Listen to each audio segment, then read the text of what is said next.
I want to start talking about tanking. What did you say? And I have a theory. It's about labeling. Label, label, label. I know, it's a label maker. When you label something in sports, specifically tanking, you are held to a different standard. When the 76ers, that when Sam Hinkie was unapologetic about it, did not talk to the media, did not massage his media relationship, he didn't talk to anybody. He was like, yeah, obviously this is what I'm doing. I'm putting out all these terrible players.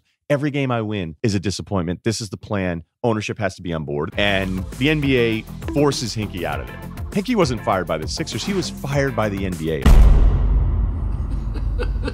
But, you know, one year where the Lakers were clearly tanking and they signed Carlos Boozer to like a one-year deal. We're like, hey, we got Carlos Boozer. And you're like, do you? It just felt better because it wasn't unapologetic. There was a massaging to it. You know, different teams do different things. So they'll play people out of position to tank. They'll shut people down with fake injuries. They'll do rest against, you know, bad teams, knowing they're going to lose to the good teams.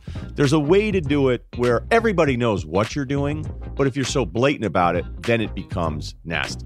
But then, if it works, we applaud you. Hinkie has some media members in circles that think he's still one of the greatest GMs of all time. I get encouraged. I really do. When the Astros tanked, it was like, hey, it works in baseball. When the Cubs tanked, oh, they won a World Series. See, it worked. It worked!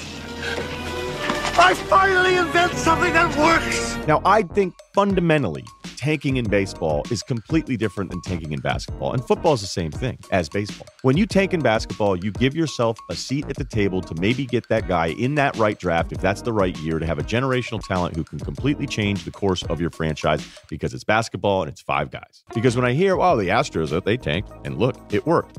The Astros tanked thing is one of the most oversold, I believe, inaccurate stories in sports in the last decade. If you look at that Astros roster, the year they won the World Series, like 4 or 5 of the regular players out of 25 guys were actually drafted there. Okay, Bregman was a top pick in 15. Correa was the number 1 pick in 12. Springer was actually drafted before 2011. McCullers was a first-round pick in 12. Keuchel was a 9th-round pick in 2009. So then you start doing this thing. Like, wait a minute, some of these guys were on the team before the GM and this new front office even had taken over. Altuve, who I hear about as part of the core, was signed as an international free agent 12 years ago. Yuli Gurriel was an amateur free agent. Marwin Gonzalez was in a trade. Ken Giles was in a trade for a top prospect who had blown out. They actually had way more guys that were either already on the roster before they were technically tanking, or were just international guys that were available to everybody that has nothing to do with draft position. But when we can hit you with that label, oh, this team is tanking, then we treat it completely differently. And that's what's happening with the Dolphins. Let me ask you a question about the Miami Dolphins. Did you think before the Minkah Fitzpatrick and Tunsil trade, they're going to be good? Of course not.